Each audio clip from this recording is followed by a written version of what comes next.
դեռ երեկ էր, հայտին դարձել, որոշակի տեղեկություններ հրապարակվել, մամուլն էլ գրել էր, որ սադրանքների են պատրաստում, ձերբակալությունների են պատրաստում եւ հայակվեն իդեմս ձեզ դեռ ուշ գիշերից այստեղ հերթապահներ։ Ձեզ համար սպասելի էր, որ այս ձևով գնան այս քայլերի։ Բայց գիտեք, անկեղծ ասած, երեք երբ որ այդ տեղեկությունները հայտնվեց, ինձ թվում էր, որ իշխանությունը իր հրոսակախմբերն է կազմակերպելու ուղարկել, բայց ես ենթադրում եմ, որ մեր ներկայացումը զսպող դեր ունեցավ եւ իրանք հասկացան, որ հրոսակախմբերով վերան գրավելու իրանց փորձը հաջողություն չի ունենալու, ուստի այսօր դուք տեսնում եք, նկարանում եք այս ամեն ինչը, տեսնում եք, որ այստեղ տառացիորեն հարյուրավոր, եթե ոչ հազարից ավել ոստիկանական ուժ է կենտրոնացած, սա եւ այո, ԱԱՑ-ի դիմակավորված եւ այլն։ Սա մեր պատմության մեջ աննախադեպ բան է, երբ որ Հայաստանի Հանրապետության ոստիկանությունը իրավապահ մարմինները գրոհում են վեհարանը։ Սա մի բացատրություն ունի ընդհանրապես, այդ բացատրությունն է, որ ոստիկանությունը եւ մնացած իրավապահ մարմինները ծառայում են թշնամու կամակատարին, որտեղ միայն թշնամին կարող է փորձել ուժով գրավել հայ ժողովրդի սրբության սրբոցը, հայ առաքելական սուրբ եկեղեցու Մայր Աթոռի վեհարանը։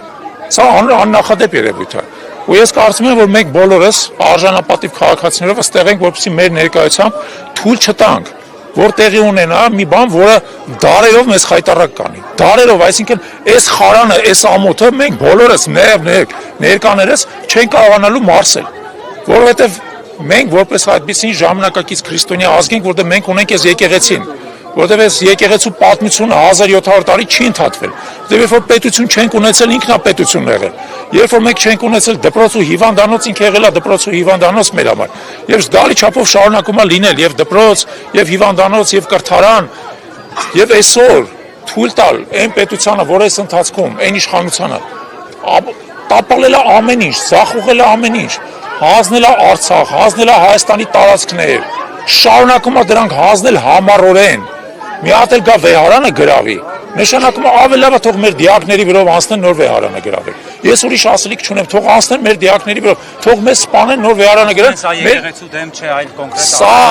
եկեղեցու դեմ է, որտեղ առանձին վերցած հոգևորական Միքայել arczepiskopos Աչապայանը որևէ հանցանք չի գործել։ Նա ընդհանրապես ինչ որ խոսք ասել 1 տարի առաջ, որը անհետևանք է։ Հանցանքը պետք է ունենա իր մեջ վնաս տալու մտադրություն, վնաս պատճառելու մտադրություն, եթե չկա վնաս, չկա հանցանք։ Միքայել arczepiskopos-ը ինձ էլ է բազմիցս շատ կոշտ խոսք ասել։ Ես խոնարհաբար այդ խոսքը ընդունել եմ որպես եկեղեցու խոնարհ զավակ, չեմ վիրավորվել նույնիսկ։ Ոնց կարա այդ խոսքը լինի հանցագործություն։ Եթե այդ հանցագործությունն է, այդ հանցանքի վնասը, ցույց տվեք մեզ, իհարկե ոչ մի վնաս չկա, բայց սա ինչ որ տեղի ունենում մեր աչքի առաջ, սա խայտառակ վնաս է։ Մեր ամբողջ ազգին ես համոզված եմ, որ այսօր թուրքը, ադրբեջանցին, մեր մնացած թշնամիները նստած հեռերում են, ծիծաղում են, թե ոնց է իրանց այս թուլամորտ կամակատարը իրականացնում են, ինչ որ իրանք չեն կարող երազել մտնել վեհարան։ Երբ կարող են իրանք երազել միավ, վեհի փաշան չկարողացավ մտնի վեհարան, որտեղ Քաջարի հայ զինվորները պաշտպանեցին վեհարանը Սարդարապատում։ Այսօր թուրքի կամակատարը հայ ոստիկանի, հայ ԱԱՑ աշխատակցի ուժով փորձում է մտնել վեհարան, սա բոլորից համար խարան է, պարզապես։ Ուստի կոչ եմ անում մեր բոլոր քաղաքացիներին, բոլոր են տասնյակ հազարավոր քաղաքացիներին, որոնք եղել են փողոցներում, պայքարել են այս իշխանության դեմ։ Սիրելիներս այսօր այդ օրն է, եկեք Էջմիածին, իհարկե ճանապարհները փակում են, փորձում են խոչընդոտել, բայց եկեք Էջմիածին, տեր կանգնեք մեր սրբությանը։